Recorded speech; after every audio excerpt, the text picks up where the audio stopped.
as pedras están enfermas.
Ola, o meu nome é Nerea.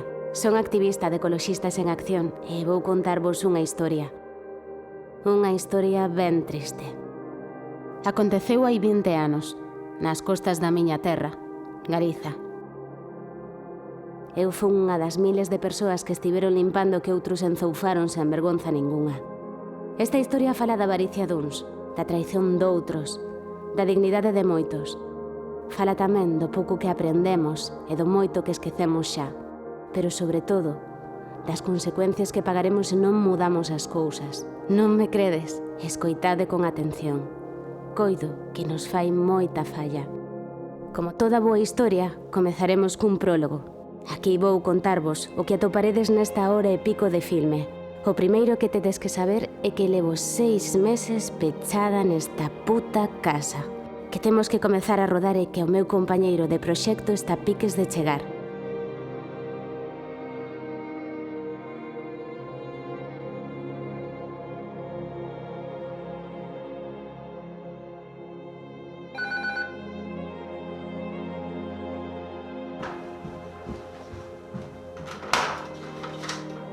Hola, Alberto. Deixa aberto, vale?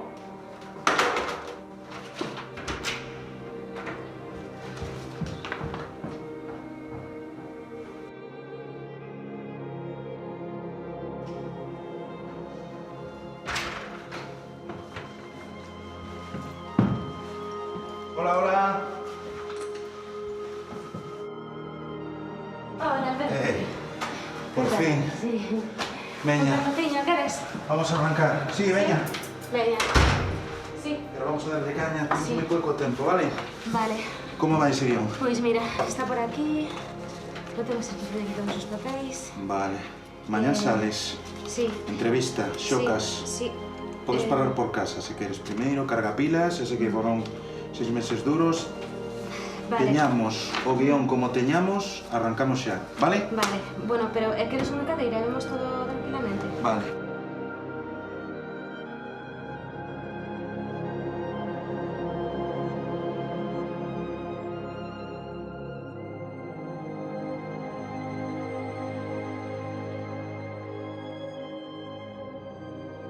Ben, a idea é a seguinte. Facer un percorrido pola nosa terra falando coa xente que sufriu as consecuencias do vertido. As que tiveron que limpar a merda que outros tiraron sen remosos.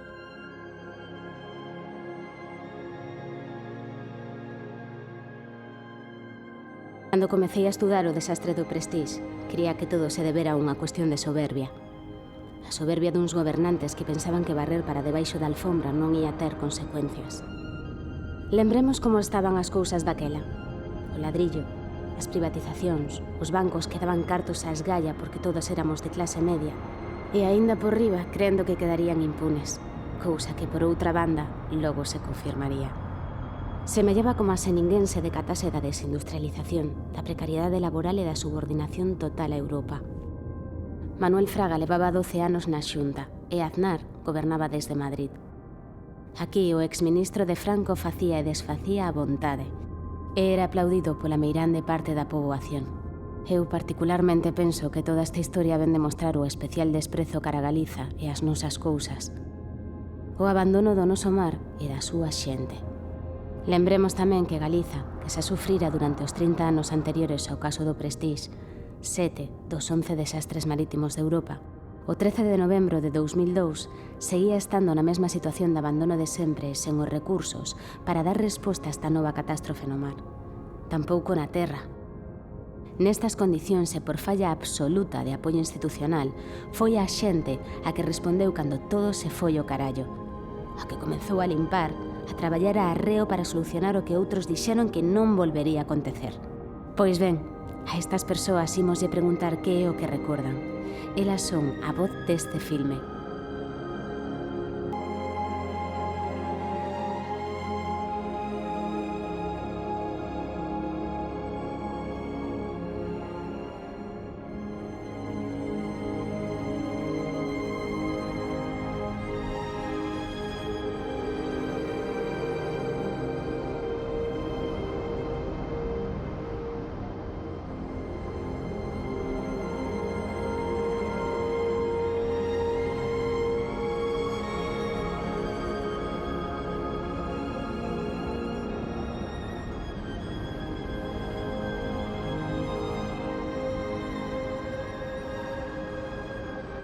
Comecemos con Xocas. El foi un dos miles de mariñeiros que quedaron sen traballo cando correu esta historia. O 12 de novembro de 2002, un vello buque monocasco cargado de petróleo navegaba polas costas galegas. Viña de San Petersburgo, dirección Gibraltar. O mar azoutaba o barco. Ao chegar á altura das costas galegas arredor das 15:15, o Centro Zonal de Salvamento Marítimo de Fisterra recibía un SOS. O Prestige tiña unha vía de auga no costado, estaba escorando e o seu capitán pedía rescate.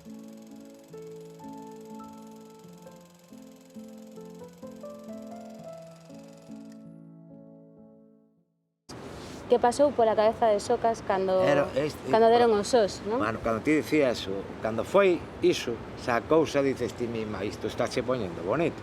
Logo vas te enterando de que o carallo do barco estaba máis podre que a min, e claro, reventou. Non había dado a tomar por o que foi o que che dicía, foi cando veu todo para aquí. Iso foi un crime. Eu enterime da noticia en concreto pola tele.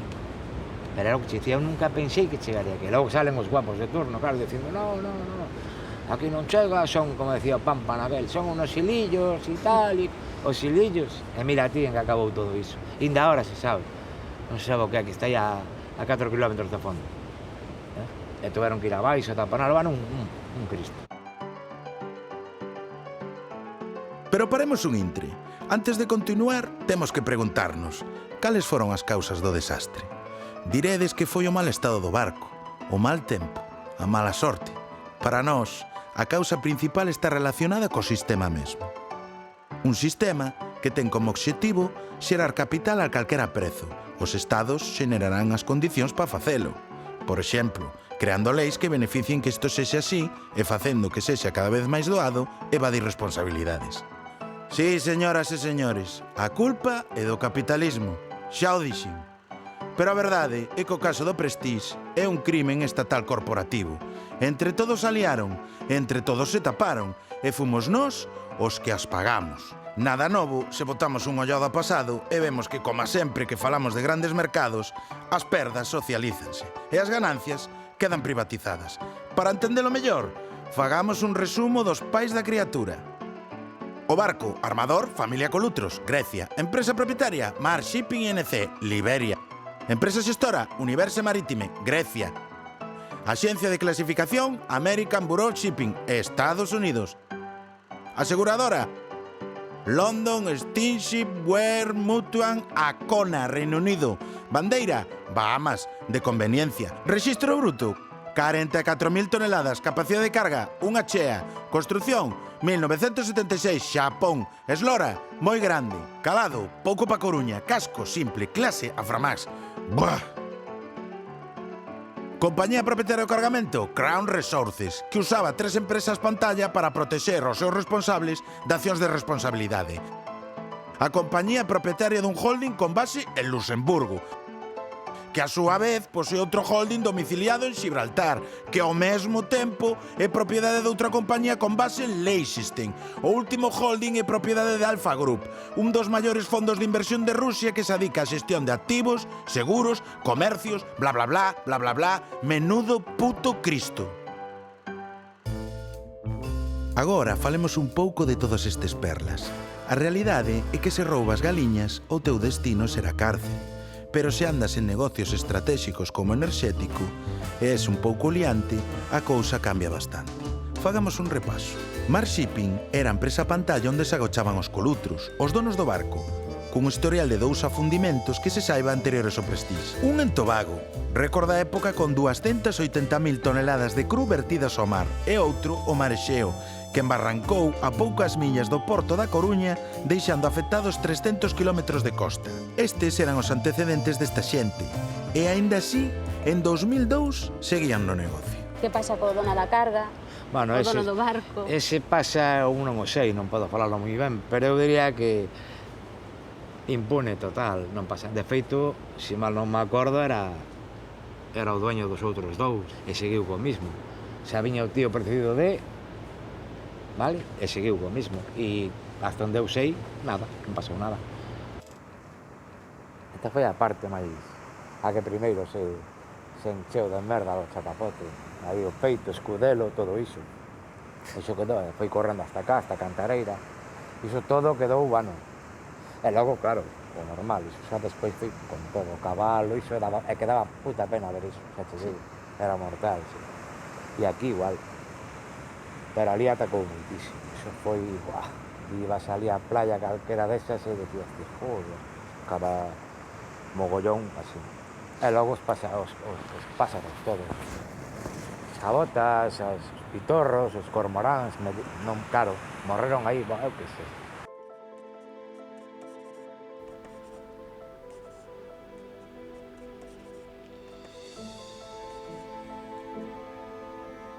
Vale, seguinte parada, Felipe Luzán, ex-capitán da Mariña Mercante, agora profesor, foi designado como perito polo xulgado de Corcubión no xuízo do Prestige.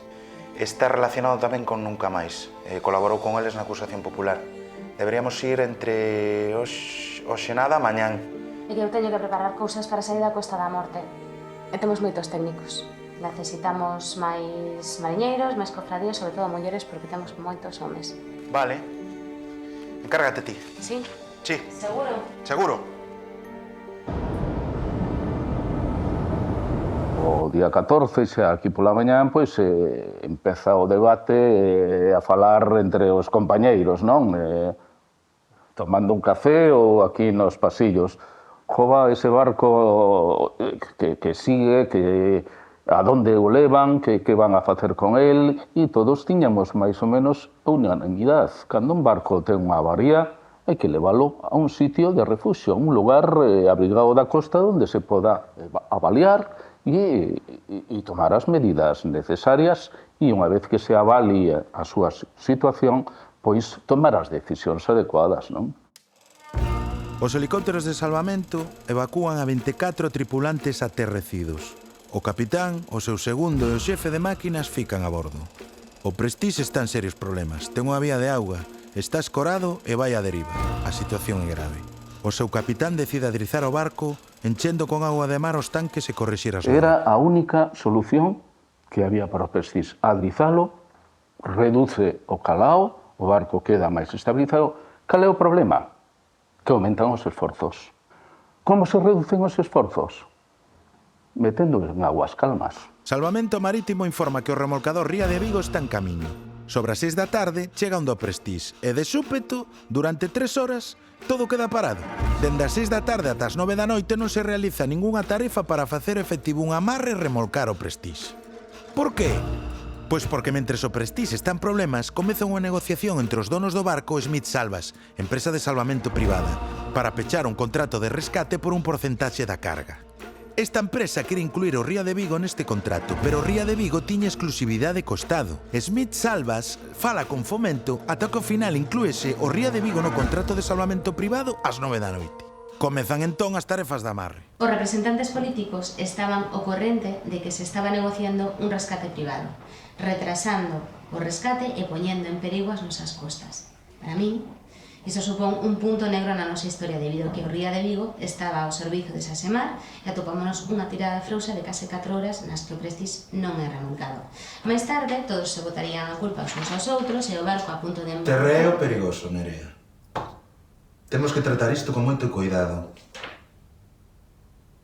Estamos falando de feitos xa xulgados. Xa, pero que isto cheira moi mal. Pode cheirar o que queiras, pero temos que ser máis estrictos. O que está claro é que aquí alguén minte, Alberto. É que o Mangouras e o seu xefe de máquinas acusan o remolcador de non facer nada ata que o contrato de salvamento non é asinado por Smith Salvas e o armador. Vale. Que dixo a sentencia? Pois o que di é que Mangouras non quiso dar remolque. O capitán da Ría de Vigo, según poñemos aquí e vemos na documentación, asegura que Mangouras non quixo que o remolcase e por iso demorou tanto o rescate do barco, feito que pode acabar en catástrofe. Debido a que a mañá seguinte, cando por fin conseguiron un amarro efectivo para remolcalo, o Prestige atopábase a 4 millas de Muxía. Xa, pero o que queda demostrado é a conversación entre Smith Salvas, Sasemar e o armador do Prestige en incluir o Ría de Vigo nun contrato de salvamento privado. Vale, é que polo menos temos un punto oscuro na xestión dos acontecementos, que aínda que ningún xulgado puso como irregularidade, é máis que criticable a nivel estético, Alberto. Moi ben. Tes algo máis? Sí, teño algo máis. Tengo información dun dos tripulantes, que aínda que non quere falar, dixo que o que pasou esta tarde o levará a tumba. Para. Está a responder algo. Para. O que queiras, Nerea, pero temos que cubrirnos as costas. Non podemos acusar a ninguén por algo no que nun suicio quedou esculpado. Xa, pero que neste país os suizos levan declarando sentenzas que sempre favorecen os mesmos. Igual é o momento de sinalar algunhas cousas. Igual é o momento de sacar algo á luz. Iso no bar. Aquí temos que ser máis rigurosos. Canto medo tes. Alberto, de verdad, canto medo. Mira. De verdad. Vamos facer unha cousa. Que fanemos entrevistados. Que digan o que teñen que dicir. A ver que nos di. Pois nada, vale. Vale. Seguimos adiante.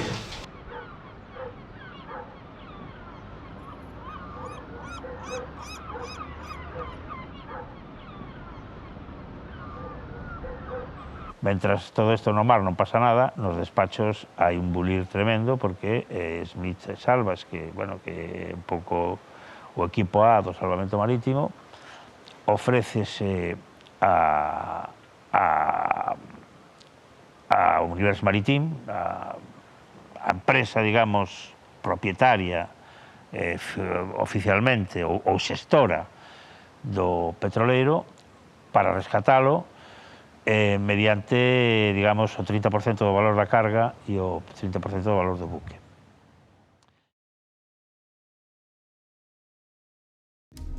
O día 14, Nas primeiras horas da mañán a situación é crítica.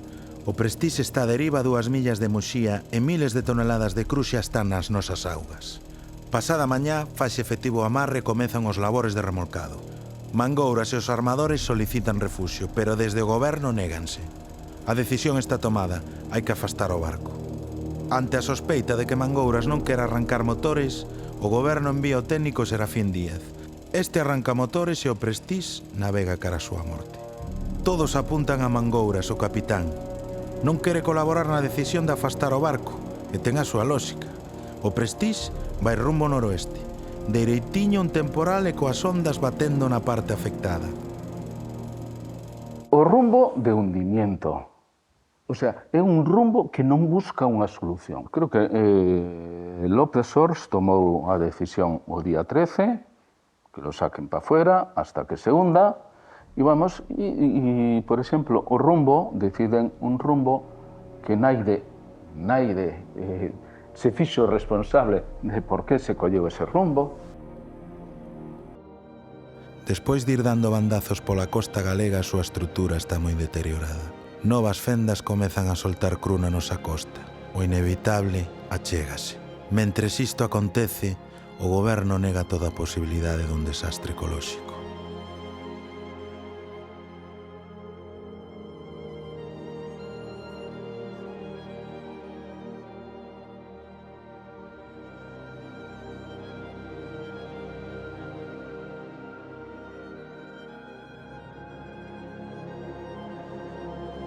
O goberno toma cartas no asunto. O máis importante é minimizar o desastre cara á opinión pública. O desastre ecolóxico e a marea negra non existen. Iso é imposible. O método, un vello coñecido, a propaganda. Non faltará quen lle bote unha man desde televisións públicas e outros medios afíns, presionando e censurando a quen poña en dúbida a versión do goberno. Pero a poboación ve o que acontece. Pois toda a costa está tinguida de negro e ninguén fai nada para solucionalo. Pois nada, adiante. Vou chamar a Suso de Toro.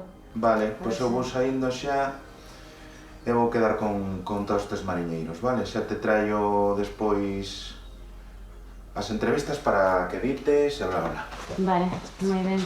Podes pasarme o teléfono que teño aí? Hola, Suso. Benvido. Ali sentimos todos que aquilo que nos afectaba. Estábamos desvalidos, a intemperie, e estábamos sendo, na práctica, traicionados. Era unha traición que o Estado, que nos ten que protexer, non cumpla co seu traballo e, ademais, negue o que nos está a ocorrer. E aquilo foi unha situación moi radical, moi dura, para todos nós. O problema noso era conseguir obrigar ao goberno a que cumplise coa súa función, nada menos. E eles, ao mesmo tempo, tiñan unha estrategia informativa que é vamos negar a realidade, imos negar o que está ocorrendo na costa e imos cerrar informativamente Galicia como aquén que aquí non pasa nada. E vamos de contar, a través dos medios que controlamos e da información que controlamos, imos de controlar a poboación española que aí non hai marea negra e que eso está controlado. Entón eu achegueime a Muxía, fundando pola Costa da Morte, parei en Muxía e ali encontrei unha superficie negra que oscilaba na costa. Entón aquilo impresionou. Aquilo impresionoume, conmoveume realmente. E o que fixen foi que además comprendín que estaban negando aquela realidade, que estaban mentindo. Entón collín a libreta e mancheina no chapapote e dixen, isto vou non contar. Recordo un artigo que publicou a Vanguardia no que eu vin que o goberno non viña, comprendía que o Estado nos estaba desamparando e dirixime directamente ao rei. Dirixime a ele, escribí un artigo que se chamaba Majestad, los gallegos, e dirixíame a ele dicindo eso, non? Entón a Vanguardia colocou en portada ese artigo. Foi como unha editorial de la Vanguardia en portada. E o día despois veo o rei. Hai que ter en conta que nin siquiera se presentaron ali. Nin siquiera se presentaron a chegarse a ver o que había. É dicir, houve que forzalos para que viñesen aquí. É dicir, que a idea deles era desviarlo a outros países, unha responsabilidade enorme, non? Elo demostra que era un goberno realmente de delincuentes, de responsables, pero de delincuentes. O noso erro, eu creo que de nunca máis, eu creo que foi non denuncialos como delito, non denuncialos polas súas responsabilidades, non denuncialos penalmente. Foron capaces de volver a nivelar ao seu favor a situación informativa a partir de un determinado momento. É dicir, porque inyectaron moito diñeiro, entón había medios de comunicación que informaban do chapapote que chegaba, pero tamén criminalizaban a nunca máis, é dicir, protexían ao goberno. Que xogaban este doble xogo e naturalmente estaban recibindo inyeccións de diñeiro público que daba o goberno. A batalla da comunicación vencimos. Non vencimos nos parlamentos, a maioría que tiña o Partido Popular non impediu que nunca máis pudese presentarse, que se abrisen comisións de investigación, impedir expresarse, tanto o Parlamento Galego como o Parlamento Español, pero pudemos ir a Bruselas. Pudemos falar varios representantes de nunca máis no Parlamento de Bruselas e funcionou. Non podíamos comer só os galegos como pretendía o goberno, sino que estaba afectando a costa de Francia, a costa ao sur da costa da Gran Bretaña, entón era un problema europeo.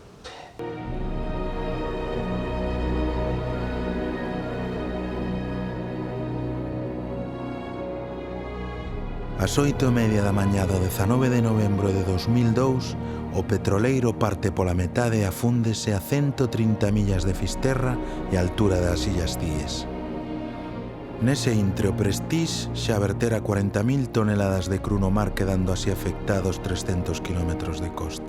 Porén, o peor aínda estaba por chegar. O goberno aínda teimaba. Non había desastre. Non había problema. Mais o que non había era ningún tipo de organización, do mesmo xeito que non houbera ningunha clase de prevención. Todo o que se fixo o pobo, porque o goberno desaparecera.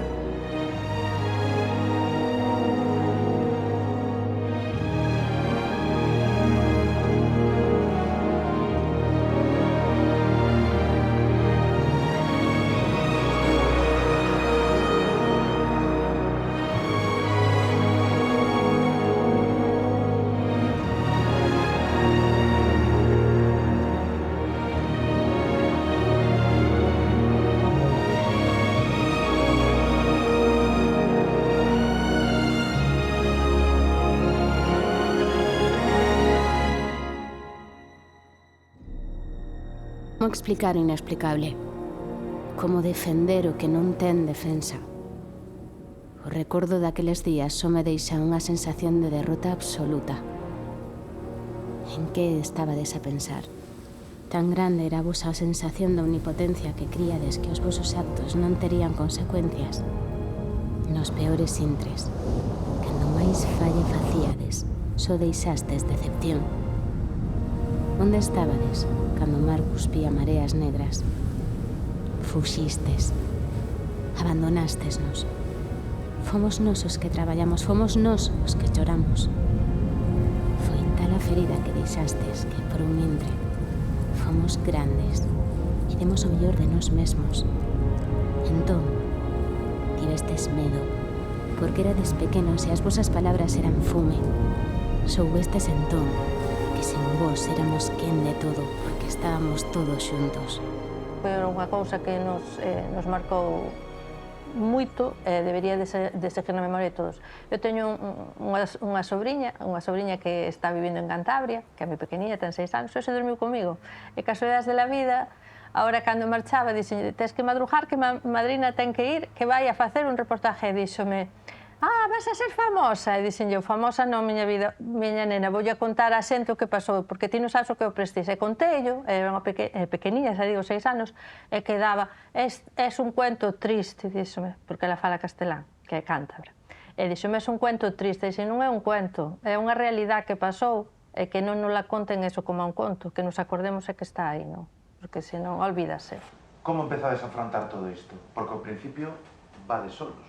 Soños de todo, non sabíamos nin idea. É que xa dixo, eu eran as 2 da mañán, cando cheguei ao porto co patrón maior, así, non sabíamos nada. E, bueno, aquel día non me imaginei todo o que vivín despois non o plantexas, porque non, ti pensas que és incapaz con medios que tiñamos, que conocíamos, que sabíamos que existían, poder quitar todo aquilo, porque non vías un mar, vías unha masa negra, coberto todo, xa digo, 2 da mañán, porto todo negro, playa negra, todo negro, non vías máis que negrura, dicías, isto é imposible. Como foi a mañán esa, cando empezades a percorrer todo? Tristísima, tristísima, eso era o que lle contaba a miña sobrinha pola mañá, non? Era ver un mundo negro. E vos, mentras estades, como decías ti, con hasta rodillas de chapapote, que pensabades cando escoitabades aos cargos públicos decir que non iba a haber unha catástrofe ecolóxica, que non había marea negra? Habería que non creía aínda, porque eu penso que a veces somos cegos, porque aínda había xente que non creía, aínda tendo o chapapote hasta as rodillas a veces non o crees, e confías, non sei en que, pero confías, e outros, xa digo, eu nese momento xa, eu particularmente, a xente que eu máis me relacionaba era indignación. Tan pronto fomos á zona de Muxía a mirar o que había, empezou a chegar aquí a nosas rías, démonos conta da magnitud tan grande que iba a ser iso. E se che caía a alma, se hai alma aos pés, porque vías que se che acababa o teu mundo na pesca. Xa a noite, xa se empezou a mirar aquí na illa, aí, en Viños, xa se empezou a ver o fuel que de feito topou nun rapaz que andaba na valla, que Moisés, no Xarabala, topou esa pelota. Sí? Foi cando, sí, levou na pa Cangas, pa ali pa cofradía, e dices, ti, joder, mi mato. Pois sí, e ao día seguinte como estaba todo iso, o que se chama aí o peito e todo iso estaba, bueno, daba puta pena mirar iso. Entón, gustaría che topalo ali, e meterlle a cabeza así no chapapote, e dicir, toma, respira ahora.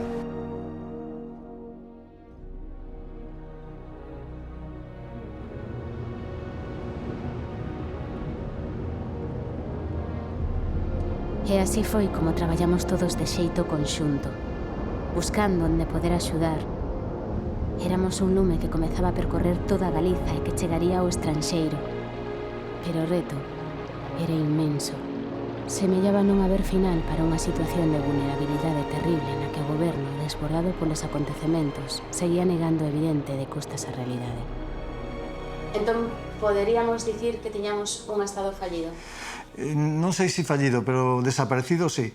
De feito, foi a sociedade civil quen se enfrentou á catástrofe, cos escasos medios que tiñan, non? Pero tanto o goberno español como o goberno galego non fixeron absolutamente nada, nin aportaron medios. O sea, aquí había carencia de todo. E foi, repito, a sociedade civil quen se enfrentou á catástrofe con os seus escasos medios. Primeiro foron os mariñeiros e despois foi toda a sociedade civil, non?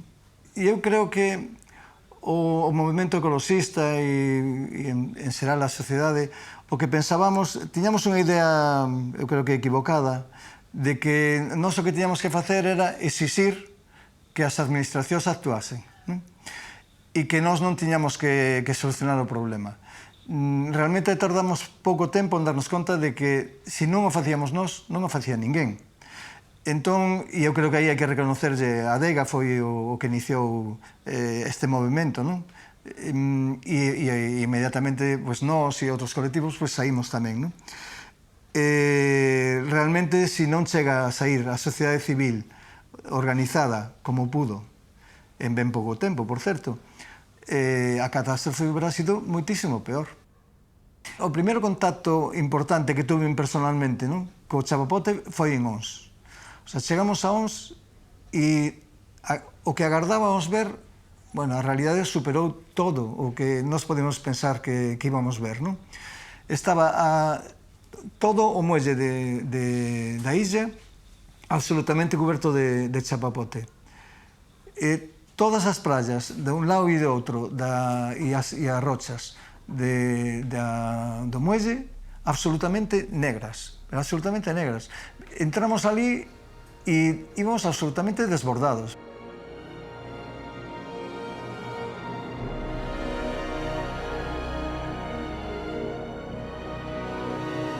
Entón berramos, e a sociedade ergueuse e dixo nunca máis. E foi tan xusta a nosa causa que escoitou o mundo enteiro. Miles de persoas tomaron as rúas para se organizar e falar. Foi aí cando o goberno tremeu e comezou a funcionar. Non lle quedaba outra.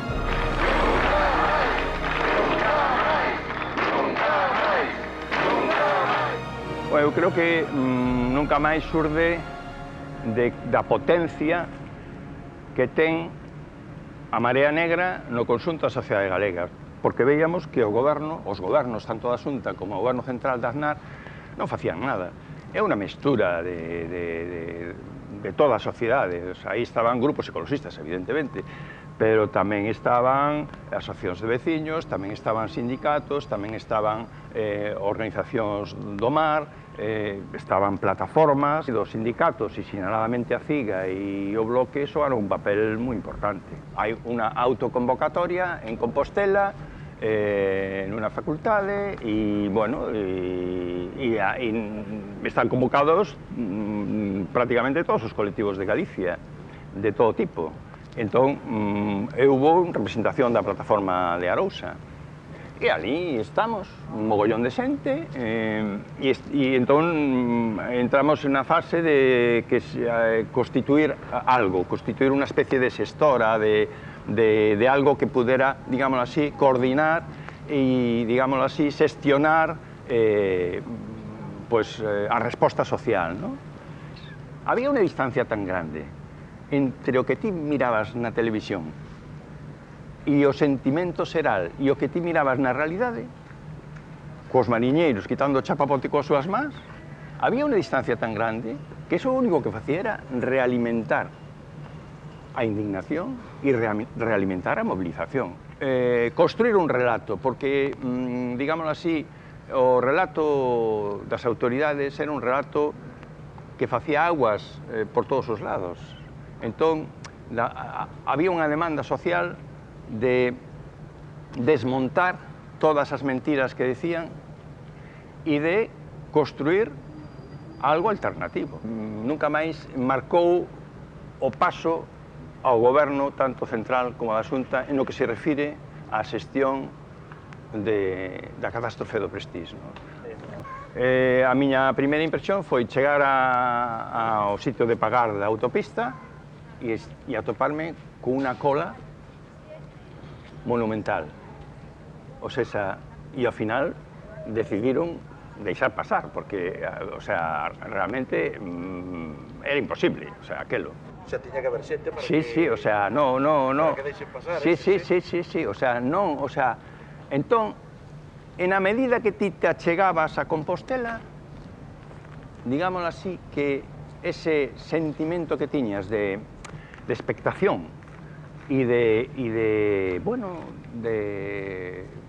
una, digamos, emoción contida, ¿no? Porque, claro, ías a algo que esperabas que fora importante, pero es que foi moito máis importante do que a miña imaginación podía pensar que chegara a ser. O sea, cando cheguei ali, dixen, Dios mío, o sea, isto é, eu podo decirlo, e asistín a moitas movilizacións, e foi a movilización máis importante do maior número de persoas a que asistín na miña vida. Unha sensación de emoción e de que estábamos participando e construindo entre todas e todos algo importante, algo que estábamos facendo entre toda a xente e que, digamos, nos estaba de alguna forma obrigando a esforzarnos máis.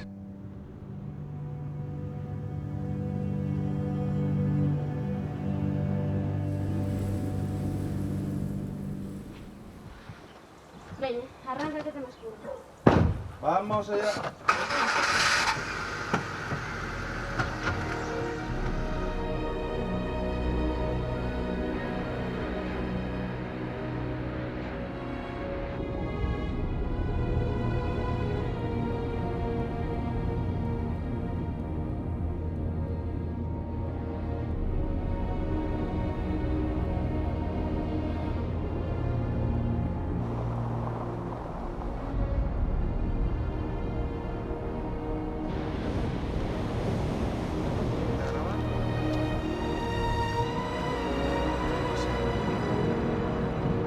esas ensenadiñas que hai todas, aquí xuntao, xa che digo, dábache pola rodilla o chapapote, estabas collendo porque había que cortalo, que eran capas moi anchas. Supoño que sería moi pegañento, non? Para sí, sacar. aparte deso.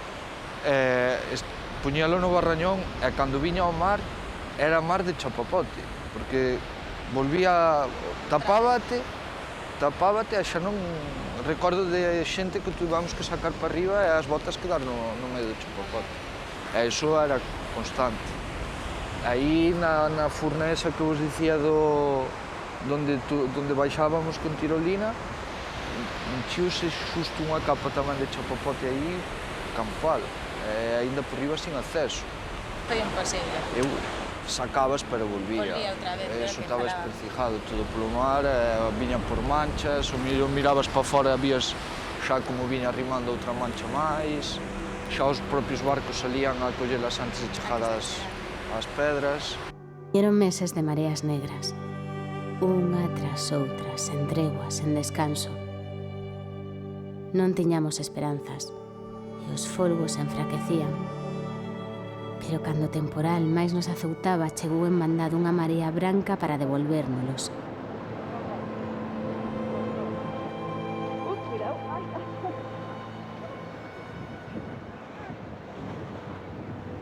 Aquela época foi un hito histórico que teñe feito voluntarios e voluntarias en todo o litoral, aparte de quitarnos o chapapote, que foron eles, non foi no ejército, nin traza, ni nada, foron eles, gracias a eles, non só quitaban iso, senón que cas ganas e ilusión que traían che levantaban o moral, porque iso tamén era moi importante para os que estábamos aquí, para quenes vivíanos e sufríanos as consecuencias e logo estabas moi baixo con todo canto había, non?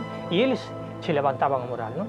E iso analizabas e dicías, joder, en que mundo estábamos vivindo hasta ahora e que mundo descoñecíanos que o que nos está aportando pois toda a xente que vas coñecendo, non? E nós, bueno, pois na nosa casa, onde vivemos, pois sempre viñan a cenar, a comer 10, 12, 14 de distintos países e tal, que puderan ducharse, eso tiñan todo aberto. Entonces, aquilo que cando íbanos a limpar e parte do que a mí me pagaron, eu invertino en eles, porque a moitos lle paguen o viaxe de volta que non tiñan, roupa que, por iso che comentaba antes, o tema da roupa, tema de teléfonos, tema de calzado, sabes, porque eu me vi na obligación de intentar compensar eso, sabes? Entonces, para mí foi unha experiencia moi positiva como persoa vendo o que fixeron eles. Que lle dirías a todas esas persoas que viñeron a axudar de voluntarios e voluntarias? Mínimo as gracias, iso é o mínimo que lle teríamos que dicir, as gracias. E bueno, que algúns que poden pasar por Corme, que temos ganas de velos, que hai moitísimo tempo que non vemos a moitos deles.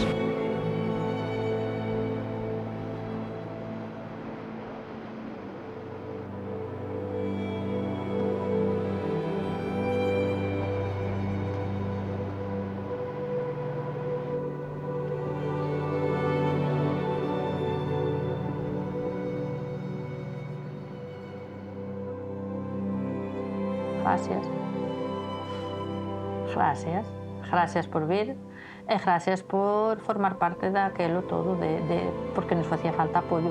Facíanos non só o apoio físico, sino o apoio todo eso que decíamos antes que se moviu alrededor, eso tamén nos facía falta, porque tíamos os corazóns rotos. Estábamos vivindo unha desgracia moi grande, morreunos todo o que tiñamos alrededor, a nosa forma de vida, o noso todo estaba morto, non sabías que facer, non? Aqueles momentos de cariño, de risas, de música, do que fora, todo eso foi un apoio moi grande, non só o apoio de traballo, que foi moitísimo, pero en todos os sentidos. Gracias.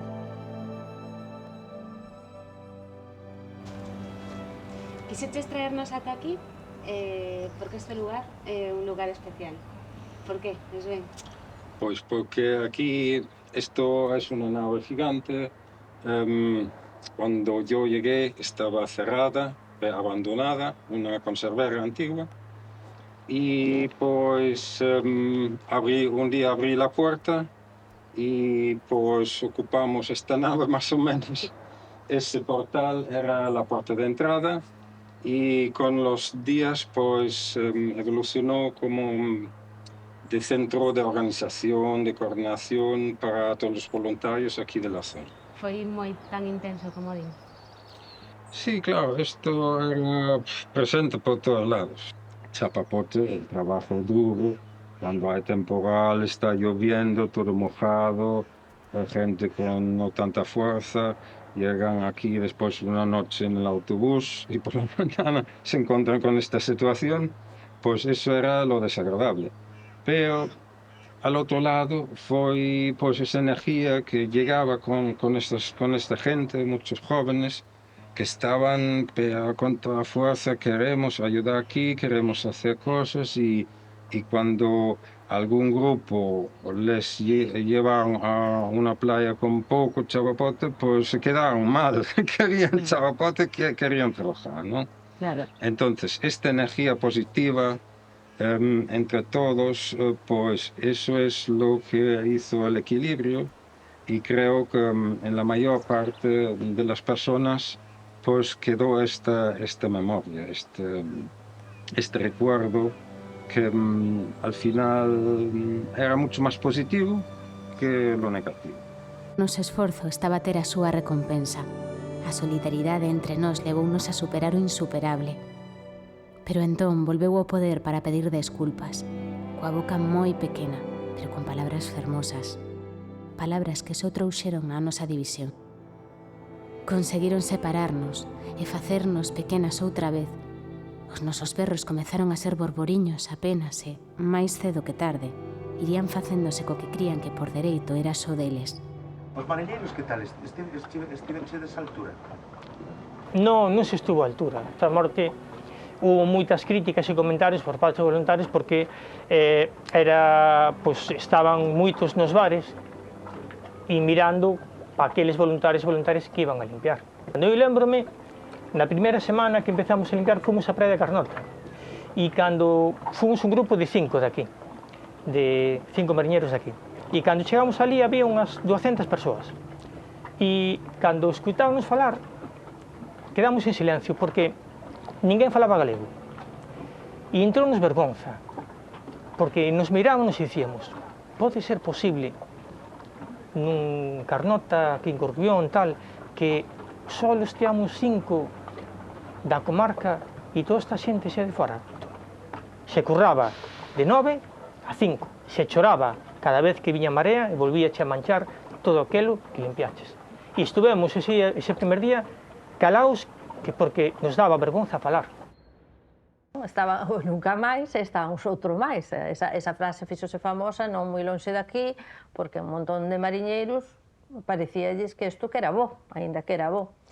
E o que se respiraba aquí realmente no noso concello, eu creo que foi un dos concellos, non digo máis, pero dos que máis se volcaron no sentido de traballar que fora nunca máis, non outro máis. E moitísima xente traballou nese sentido, pero había de todo, había de todo. Había xente que aínda estaba de acordo ca postura do goberno, que bastante facía con pagar e dar cartos e dar axudas para que todo se fixera ben. Teóricamente eles non sei o que chamaban facer ben, porque se a xente non traballara voluntarios, eu penso que nos chegaría aínda o chapapote hoxe hasta aquí, porque realmente medidas de verdad, é que realmente que se fixo? Xente limpar.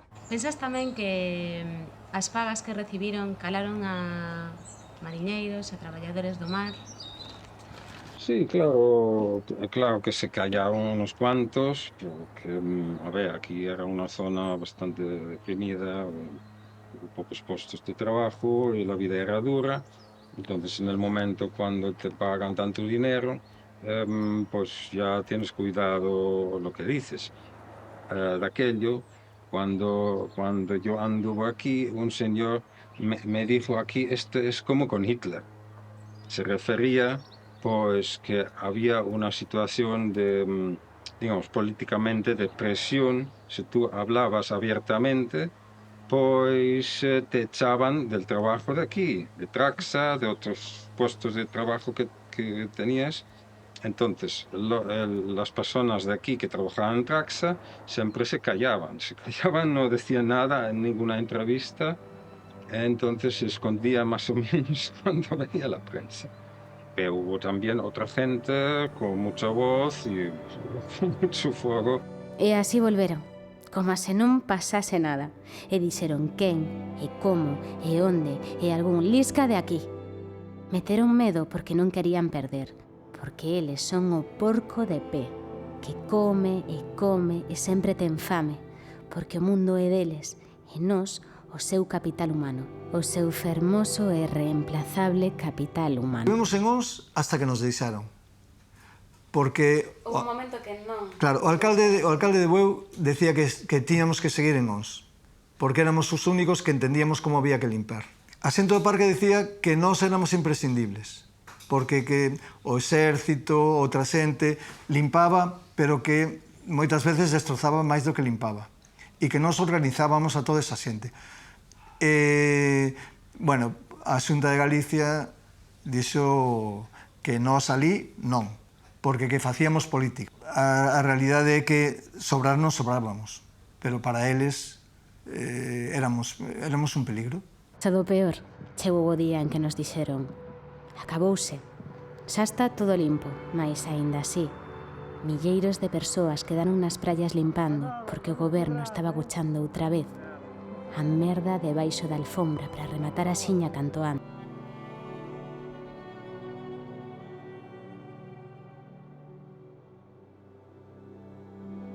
Despois de 6 anos desde a catástrofe comezaría o xuizo do Prestige.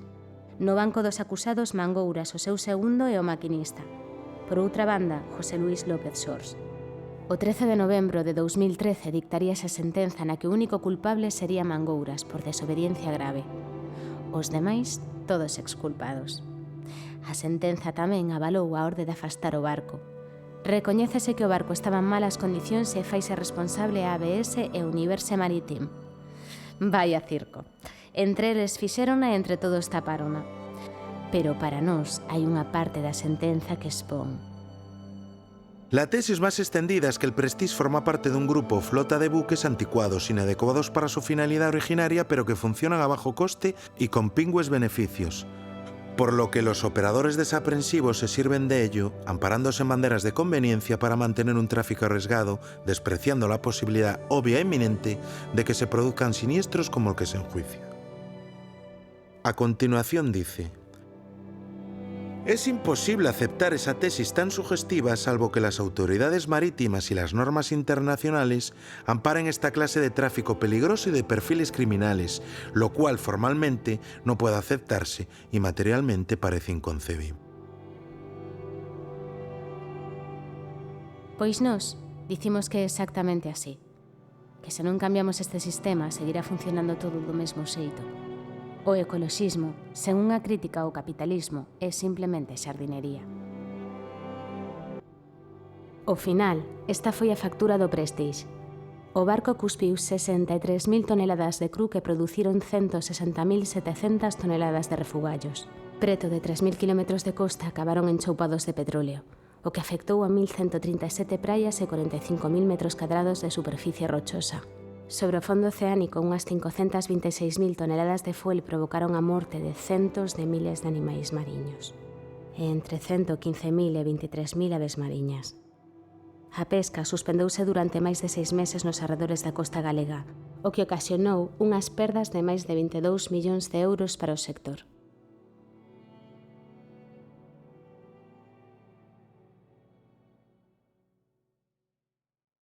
Bueno, as consecuencias ambientais do vertido, as inmediatas foron moi evidentes. Dende que a mancha de fuel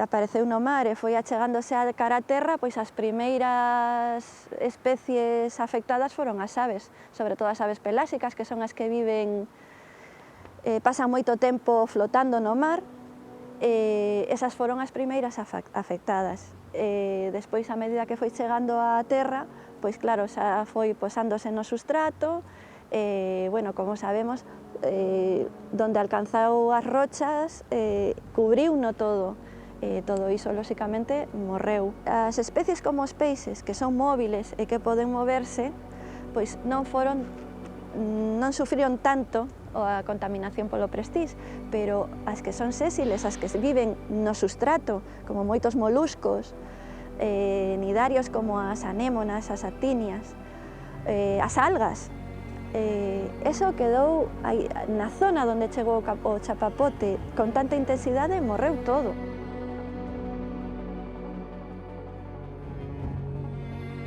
Aquí remata esta historia triste que vos contamos. Agora sodes vos os que teredes que pensar e facervos preguntas. Estamos agora mellor que antes? Méntennos máis ou menos agora? Respectamos máis o medio natural ou son os cartos o primeiro? Agora temos unha ameaza moito máis perigosa que o Prestige. Non se ve. Non mancha de negro. É máis silandeira. Pero o cambio climático está ameazando xa as xeracións vindeiras. Que imos facer? Lembrade o ano 2002. Lembrade todo ese esforzo, todo o sacrificio e toda a dignidade que demostramos mentres tiñamos as mans dentro da negrura. Demostrastes orgullo, compaixón e compañerismo. E por todo iso, agora, 20 anos despois, damos vos as grazas. Grazas por estar, por non desacougar, por demostrar coraxe. Grazas por facernos ver a forza inconmensurable que temos.